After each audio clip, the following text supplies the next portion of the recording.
All right, so I finally saw the Netflix film Marriage Story, so get ready for my spoiler-free review. Welcome to the newest episode of SDW. Super Dario World! It's a me, Dario! Woohoo!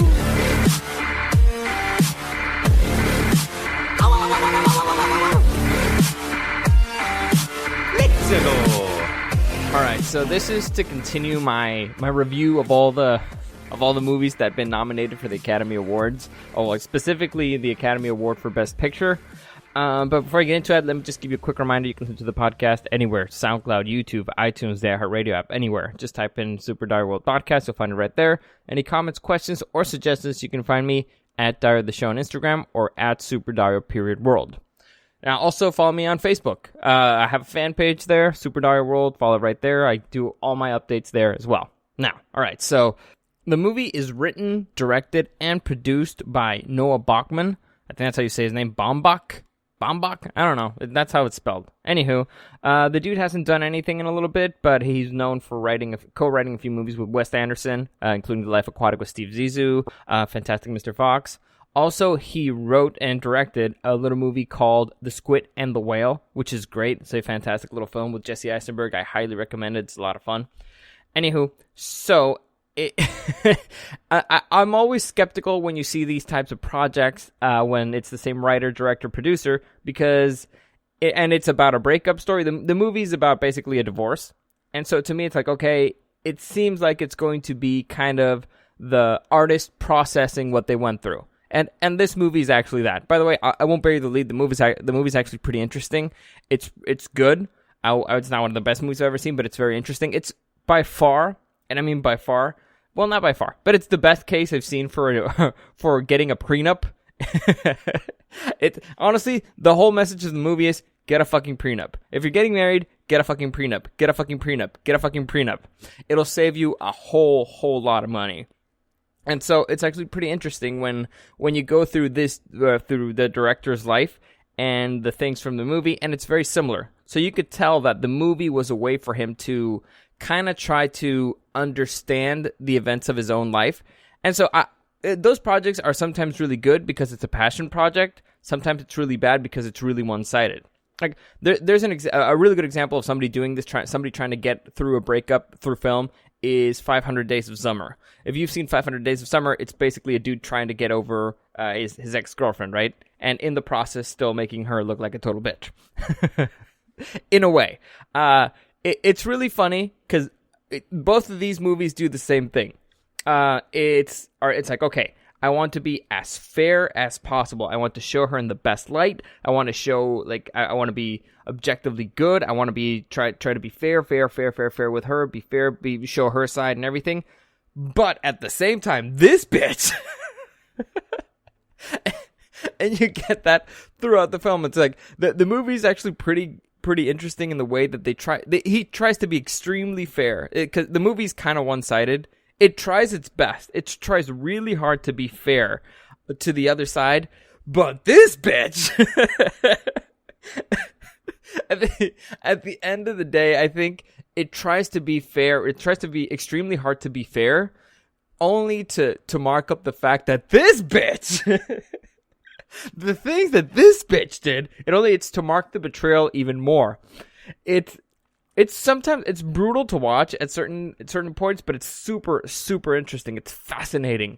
Like I said, the moral of the movie is if you don't want to watch the movie and you just want to get the message of the movie, it's this: get a fucking prenup now. If you're ever gonna get married, get a fucking prenup. Doesn't matter who you are, get a fucking prenup. Now, divorce is actually a very interesting topic, and it's interesting because it never ends well for somebody. There's always going to be one party that ends up in bankruptcy, or both parties end up in bankruptcy. Because I have issues with lawyers, all right? I have issues with lawyers, especially because it's like, all right, I get a lawyer, you get a lawyer, and the lawyers will make more money the longer this fight is, so they'll try to make the fight longer, and they'll try to make it bigger, and instead of us,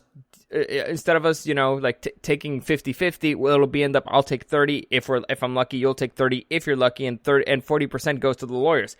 It's really, really fucking scummy. And so that's why you need to get a fucking prenup. Anywho, I don't want to turn this into that. I'll continue with the movie stuff. The movie overall is really well made. I have a few issues with it. First off, it's too long, and without it actually having to be that long. The problem is that it tries to be too cute at certain things. Like, it tries to add a whole bunch of colorful characters that are there just for no reason, honestly. Like, there's a scene with a pie and the sister that's there for no reason. Honestly, the sister didn't really have to be in the movie, but there's a whole scene of getting her prepped for something that really, honestly, there was no reason for it to being there. A lawyer is really weird for no reason, and we see him trying to get some food ready. It's ridiculous. I understand that one a little bit more because it shows you how incompetent that dude is. There's also a scene with a mediator from the government that's the character's just weird for no reason. So all those things could have been chopped up. The premise of the movie, the divorce, is interesting enough. Honestly, it's what I care about. I don't care about anything else. All the other cute stuff that you tried to add to it, all the colorful, weird little characters, it did not need it. You're just making the movie drag more than it has to, and we're missing more of the more interesting things, which is the characters and what they're doing. So, and the interactions with each other, how they're dealing with the kid. So, it's really good. It's just unnecessarily long, and it's just like I said, tries to be too cute, tries to add too many characters that didn't have anything to do there. So I would take those out. Now, the performances is what everybody's talking about. The main characters in this movie are played by Adam Driver and Scarlett Johansson.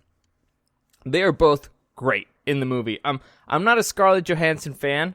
I've never have been. I have issues with her. Like, she's the worst part in Match Point. She's the worst part in Vicky Cristina Barcelona. I'm not saying that she's terrible. I'm just saying that she's the worst part. Out of the entire cast, she was the worst part in there.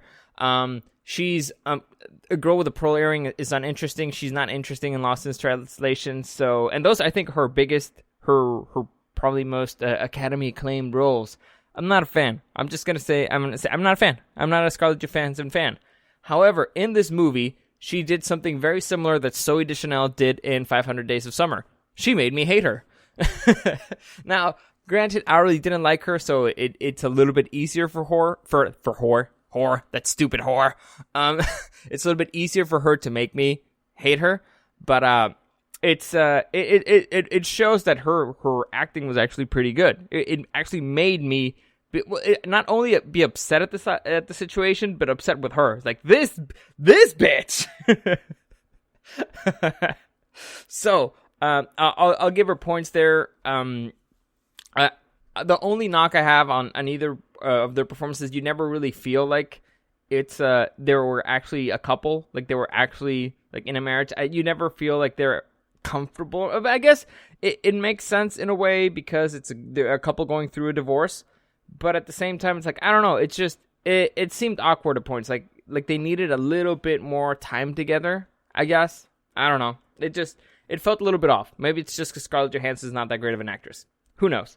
On the other hand, Adam Driver is phenomenal in the movie. He's great. It's a very interesting role for him, but it's brutal to watch. He's very, very emotional in it. He's very open. Same thing for Scarlett. Like I said, Scarlett was great. She made me hate her. It was kind of the point of the movie. To make me hate her. On the other hand, Adam Driver's character, the point of the movie is that you side with him. You feel bad for him. All right? That's the objective. That's what they meant to do when they were making this movie, because this dude was telling the story about his own divorce. He was telling the story about him getting divorced with actress Jennifer Jason Leigh. I think that's her name is. And so the things that happened to him, and everything's unfair to him. And so you kind of just the situation alone makes you feel really, really bad for Adam. But at the same time, it's like you kind of get. I mean, I don't want to get into the scenes or the discussions, but let's just say that the movie is heavily, and I mean heavily, leaning on you siding with Adam than you siding with Scarlett, right? It's designed to make you hate one and side with the other. That's just the fact. That's how the movie is designed. But the performances in it are great. Like Adam Driver, I had no idea. Like, who knew that Kylo Ren was actually that great of an actor? I mean, I like Kylo Ren. Kylo Ren's pretty cool. but I did not know that this was the level of his chops. I never saw Girls, but the dude's actually a legit actor. He's really good. It's It's a very different character for him, I think. Again, I never saw Girls, but it's weird because he's trying to be cold and strong and intellectual. Again, an intellectual, but at the same time, he's really vulnerable and heartbroken and just betrayed and tries to be a good dad. So it's a great performance on his part. It's a great performance on Scarlett's part, who you end up hating. I mean, I always compare to 500 Days of Summer because 500 Days of Summer made me hate Zooey Deschanel for a while. Like, it was hard for me to watch New Girl because because I hated her so much. I was like, you dumb bitch. How dare you do that? How dare you do that to Joseph Gordon-Levitt? Here, it's kind of a similar thing, but she's trying to play the victim in a way. I don't know. It's really annoying. Story-wise, like I said, the material there is very interesting. Like, a divorce is very interesting, but I feel like the core question never really got answered, and to me, it was, well, why are they getting divorced? Right, what's the core of it? What's the reason? Why is this happening? And so, to me, that's where the movie's lacking a little bit. Also, it's directed kind of in a weird way. I mean, there's a scene where Scarlett Johansson she's talking and she just walks out of the screen, and we're just looking at an empty room while she's talking somewhere else, and then comes back like, "What the fuck are you doing? What the hell is this?" And it was supposedly a very emotional scene. I don't know. It was weird. It's directed kind of weird. But the story, the meat of it to me, and the thing that never really driven home is why are they getting divorced? Now, supposedly it's understood between the two characters why they're getting divorced. It was never really clear for me. I mean, if I could go into a few spoilers as to why afterwards they use it as an excuse, but before we're not shown, we're not told, and that's weird because, again, to me it tells me that the guy doesn't really understand why he got divorced, and he's just putting out his theories, right? The director, he has no idea why he got divorced, and he has a theory about it, and that's what he tried to express in this movie. But at the same time, it's like your characters know why they're getting divorced, and they're not really expressing it. It's weird. That was the big question that I had throughout the movie. It's like, okay, well, why are they getting divorced? Why are they getting divorced? Either tell us or show us, but come on. So I'll give it a slight knock there story-wise. Everything else, it's good. It's not a spectacular movie in a technical sense. It's okay. It's well made. It's a well-made movie. It's got an interesting story that has a little bit too much fat in it. So if you cut off the fat and just leave it just make it be a story about that little family a little bit there, or that family breaking up, it would have been way, way better. So overall, is it worth it's if you have Netflix, you're going to be able to watch it for free. So is it worth your 2 hours and 17 minutes? Sure. Even with all the extra fat, it's good for 2 hours. It's a good watch. It'll give you a reason why you should get a prenup. always. Again, 2 hours and 17 minutes of your life is worth it for you to understand why you need to get prenups. All right. So again, what would I give it? I feel like an 8 is fair. Performances were really good. Performances are what carries this movie throughout, and they're really good. Both Scarlett and Adam, they're really good. Do I think either of them is going to win anything for it? I don't know. I doubt it. I don't think that they're going to win anything for it. Honestly, Scarlett was not extraordinary in it, and even though Adam's character is like, it was a very emotional performance, but it wasn't like a groundbreaking performance, so I don't see either of them winning anything. But it was really well acted. Honestly, if they got nominated, they deserved it. So overall, like I said, worth the watch. I'll give it an 8. Solid 8. So there you go. As always, any comments, questions, or suggestions, you can find me at Dario the Show on Instagram or at SuperDario.World.